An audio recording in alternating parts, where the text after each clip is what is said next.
Welcome to Smart Wealth with Joshua. Your daily stock analysis and catalysts talk. Today, we're looking at energy fuels. If you find our talks useful, please consider subscribe, like, and comment underneath. So imagine trying to build a next-generation fighter jet, right? Or like a whole fleet of electric vehicles, or even the robotics you need for an automated data center. Yeah, all the high-tech stuff that runs the modern world, basically. Exactly. Now imagine that to make those engines actually work, you have to ask your biggest geopolitical rival for the precision permanent magnets. Oof. Yeah, that's a tough spot to be in. It is, and that is the highly vulnerable reality the West faces today. Which brings us to this massive transformational corporate event that's happening right before our eyes. We are looking at a definitive agreement where Energy Fuels is acquiring Vacuum Schmeldel. Which people usually just call VAC, right? Right, BAC. And they're acquiring them for $1.9 billion. I mean, this is a sector-defining merger. The company is, shifting from being a pure-play uranium and vanadium miner into this huge downstream manufacturing giant. Basically trying to break Chinese dominance, right? Building this resilient Western mine-to-magnet rare earth platform. That is the exact goal. Okay, well, before we unpack how they actually plan to pull off a $1.9 billion pivot, here's a useful chart tool for investors and traders. If you want to help reading trading charts more clearly as we go through today's analysis, you can check out VIP Algos through the link below in the description. Oh, yeah, that's a great tool. Yeah, it really is. VIP Algos is a TradingView indicator suite, and it shows visual buy and sell chart alerts, trend direction tools, support and resistance zones, and, take profit and stop loss planning areas. You can use it across a bunch of markets like stocks, forex, crypto, gold, indices, futures, all that. Just remember, VIP Algos is an educational chart analysis tool only. It is not financial advice, it does not place trades for you, and it absolutely does not guarantee profits. Trading involves risk, so always manage your risk and do your own research. And this is an affiliate link, so we may earn a commission if you use it at no extra cost to you. All right, let's move into the wealth building context. Right. So to understand the sheer scale of a $1.9 billion acquisition, you really have to look at the long-term thesis here. I mean, this isn't about short-term price action, It's about positioning a portfolio to capitalize on what is basically a massive geopolitical necessity. Because for decades, the entire process of separating rare earth elements and forging them into high-performance magnets, we just outsourced that. We completely offshored the headache, basically. Exactly. And so by acquiring a century-old German engineering giant like VAC, the goal is to capture that entire value chain. Everything from digging the raw materials out of the dirt all the way to handing over a finished high-tech magnet to an aerospace contractor.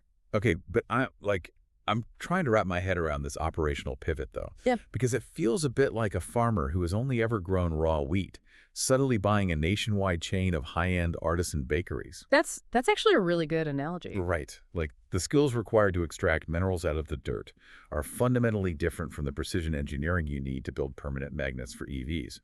So for the everyday investor listening to this, is this a speculative turnaround play? Or is this a legitimate long-term defensive stronghold? Because historically, the market just valued this as a mining stock. Yeah. Are we supposed to just magically revalue it as a high-tech manufacturing stock overnight? Well, that is the multi-billion-dollar question, isn't it? And the answer kind of lies in understanding why the supply chain has been broken for so long. Because, rare earth elements, they aren't actually that rare in the Earth's crust. Right. They're everywhere, but they're just super hard to process. Exactly. They are chemically tangled up with all these other minerals. Separating them is this messy, complex, and historically really toxic process. So the West just lets someone else deal with it. But by acquiring VAC, Energy Fuels isn't just like buying a factory. They are buying 100 years of metallurgical expertise to handle the absolute hardest part of the equation. Wow. 100 years. Right. So for an investor, this fits into a growth and geopolitical defensive profile, but only if the business can actually execute this newly integrated model. I mean, the structural tailwinds are generational, but it demands immense patience. That gives us the bigger picture. Now let's look at the fundamentals. Because securing a supply chain is a great concept, but to make this happen without going bankrupt, the math actually has to work. Oh, completely. And right now, looking at the revenue trajectory, they are trying to make an unbelievable leap. Historically, this company was generating around, what, $66 million in annual revenue? Yep, around 66 million. Right.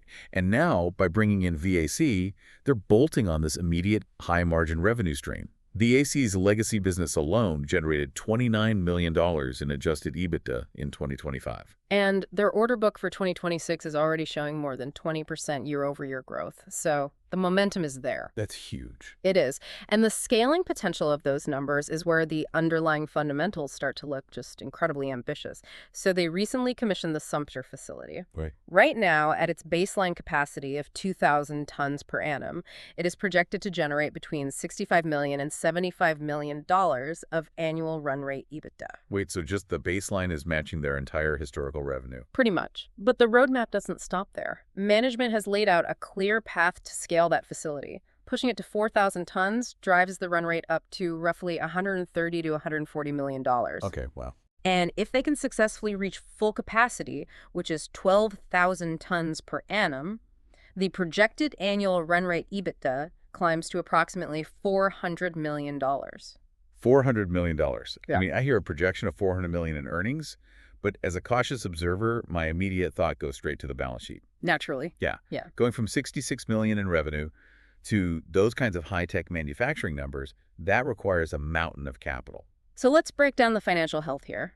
They're assuming $140 million of VAC's adjusted net debt in this deal, right? Yes, that comes with the acquisition. Okay, so to keep the balance sheet from crumbling under that weight, they secured a $250 million term loan from Goldman Sachs. Which is a massive stamp of approval in itself. Right, totally. And beyond that, they have these conditional commitments that honestly read like a national security budget. There's a massive $725 million commitment from the U.S. Office of Strategic Capital. Yeah. And a $41 million grant from the U.S. Department of War. I mean, that is undeniable institutional backing. Absolutely. But I have to ask, is the capital structure truly strong enough to absorb a century-old German company without just crushing existing shareholders under all that debt? Well, you have to view that debt in the context of the competitive moat they're actually purchasing, that Goldman Sachs term loan. It's designed specifically to refinance VAC's existing debt, which smooths out the immediate financial burden. Oh, okay. So it's not all just piling on top. Right. And those government funds, they aren't standard commercial loans. They are strategic investments into national defense, because what they're buying is irreplaceable. Vacuum Schmelz holds over 400 patents. They have 3 decade-long partnerships with over 1,000 customers. 1,000. 1,000. They are currently the only commercial European and U.S. permanent magnet producer with the full spectrum of customer-qualified magnet grades that are actually required for defense and aerospace. You simply cannot replicate that level of intellectual property and customer lock-in from scratch. It would take decades. That brings us to the catalyst timeline. Because a business model this ambitious requires rigorous execution, right? We need specific milestones to verify that this isn't just a compelling PowerPoint presentation. Exactly. We need to see the execution. So looking at the timeline, August 2026 is critical. That's when Q2 earnings drop, and the market will absolutely be demanding concrete updates on the integration timeline. Yeah, the market isn't going to be patient if they don't have answers by August. Right. And then moving into early Q3 2026, we're looking for the final investment decision, the FID, for the Donald Rare Earth and Mineral Sand project. And running concurrently with all of this, progress has to be made toward achieving official financial close on that $725 million government loan. And those company-specific events are super vital, but you have to remember they're playing out against a backdrop of just massive macro tailwinds. The overall market demand, you mean? Right. The International Energy Agency projects that demand for these specific NDFeB permanent magnets in North America and Europe will grow by over 50% in the next decade. Over 50%. Yes. We are talking about the core components required to power, like the modernization of the entire global power grid, offshore wind turbines, industrial automation. It's everything. It is. That guaranteed structural demand is what actually provides the logical foundation for building out a 12,000-ton capacity facility. They aren't building it and just hoping buyers show up. The buyer's already starved for non-Chinese supply. I mean, I certainly don't doubt the macro demand, but when you see headlines projecting 50% demand growth alongside $750 million in government loans, you really have to wonder if the market has already priced all of this in. That is the danger with momentum plays. Exactly. Optimism usually finds its way into the current share price long before the actual factories are running at full speed. Yep. There is a real danger of fake timing confidence here. Like, retail investors might see these headlines and jump in, expecting an immediate pop, not realizing that connecting a U.S. processing facility, like their White Mesa mill, to a German manufacturing hub, that takes years to actually reflect in bottom-line earnings. Catalysts tell us what could change the story. Now let's pivot to the chart. Because that timing discrepancy you mentioned, that's precisely why tracking the price structure and momentum on the chart is so important. Right. The technicals show us how the market is physically digesting this story right now. So Energy Fuels is sitting at a market cap of roughly $3.86 billion. The VAC deal was priced based on a closing share price of $16.12 as of June 22, 2026. Okay. And what the chart illustrates is a stock in a psychological breakout state. It is aggressively re-rating to reflect its new identity as an integrated manufacturer rather than just, a raw materials extractor. And an aggressive re-rating makes historical sense for this ticker, honestly. Mm-hmm. Over the last 10 years, it has outperformed the broader market by 7.78% on an annualized basis, producing an average annual return of 21.48%. Which is massive for a mining stock. Yeah, it's incredible. But dealing with a structural breakout at these levels can be incredibly volatile. I mean, a stock absorbing a $1.9 billion transformational event does not move in a straight, predictable line. No, it never does. Right. And this is where retail traders often struggle. If you don't have a clear plan for trend direction, or if you don't know where the underlying support and resistance zones are, it is remarkably easy to get shaken out during like a temporary 10 or 15% pullback. Well, institutional flow provides the anchor during that volatility. A transaction of this magnitude practically guarantees heavy institutional and sovereign money accumulating shares. I mean, sovereign wealth funds and Tier 1 banks are building their positions well ahead of the expected deal closing in early 2027. They're playing the long game. Exactly. They aren't trying to swing trade the daily news cycle here. They are treating this as a foundational infrastructure asset for the next decade. So the chart gives us price structure. Mm-hmm. But what does market sentiment look like? Because sentiment can often run completely disconnected from the immediate financial reality on the ground. How is the broader market feeling about this whole mine-to-magnet narrative? It's actually fascinating because there is a distinct split depending on where you look. If you run algorithmic news scores, the bots read the data as entirely neutral. Really? Just neutral? Yeah, because they just see standard merger filings, debt assumptions, and regulatory paperwork. But when you measure the qualitative mood, like the human element in the market, it is overwhelmingly bullish. Investors are completely captivated by the narrative of establishing a resilient Western duopoly in critical minerals. Yeah, I mean, supply chain vulnerability is a massive pain point for Western manufacturers right now. And this company is presenting a very direct solution. Exactly. And the endorsement from the smart money adds intense credibility to that bullish mood. I mean, a $725 million conditional loan from the U.S. government alongside a $250 million commitment from Goldman Sachs. That acts as a flare to the rest of the financial world. Totally. Those entities do not deploy hundreds of millions of dollars without subjecting the underlying technology and business plan to exhaustive microscopic due diligence. Right, they've turned over every single rock. Exactly. There is also a distinct layer of speculative momentum compounding that sentiment. The company has a planned acquisition of Australian strategic materials, which would add commercial scale capacity over in South Korea. Oh, wow. So they're expanding into Asia, too. Yes. And if that deal reaches completion, it adds yet another incredibly bullish chapter to the storyline. It transforms the narrative from just a U.S.-European partnership into this globally diversified, integrated platform. I feel the momentum. And honestly, the narrative of breaking a geopolitical monopoly is undeniably thrilling. But I have to ask if the sheer excitement of securing a Western supply chain is causing investors to put on rose-colored glasses here. It's a valid fear. Because the storyline is so powerful, it makes it very easy to overlook the gritty, frustrating, unglamorous reality of what it takes to actually integrate two massive, highly complex entities.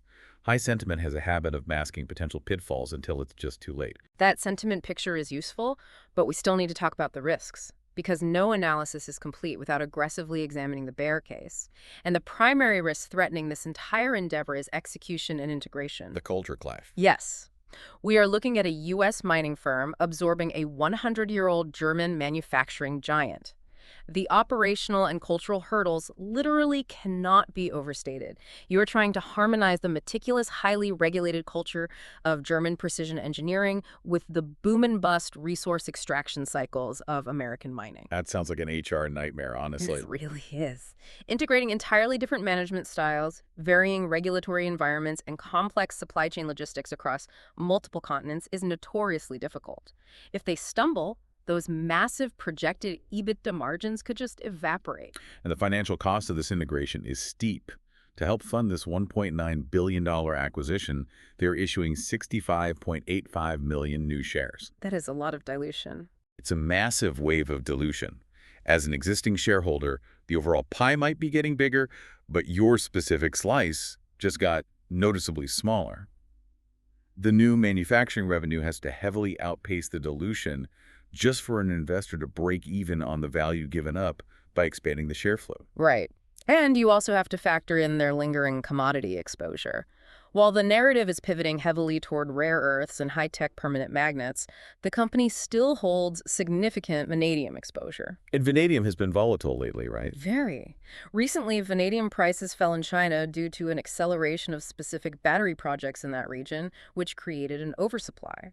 So even as they attempt to transition into a predictable, stable manufacturing model, a portion of their balance sheet remains stubbornly tethered to the volatile swings of global commodity pricing. So with everything on the table, what's the final verdict? We have an unprecedented scale-up potential, profound geopolitical necessity, and massive government backing, weighed heavily against severe cultural integration risks and substantial shareholder dilution. Well, when you weigh the 50% macro demand spike against the sheer difficulty of integrating a German tech firm into an American mining outfit, the upside is incredibly strong if you have the right time horizon. Right.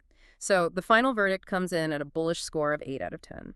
The core premise is that Energy Fuels is leveraging a transformative $1.9 billion acquisition to become the West's very first fully integrated mine-to-magnet platform, capitalizing on a desperate need for secure critical minerals. But understanding the target horizon is non-negotiable here. Yeah. This is a multi-year hold. If you were taking a position, you need immense patience. The full realization of the Sumter facility scaling up to 12,000 tons and the integration of the White Mesa Mill processing capabilities, that extends well into 2028 and 2029. Yeah, you can't rush infrastructure.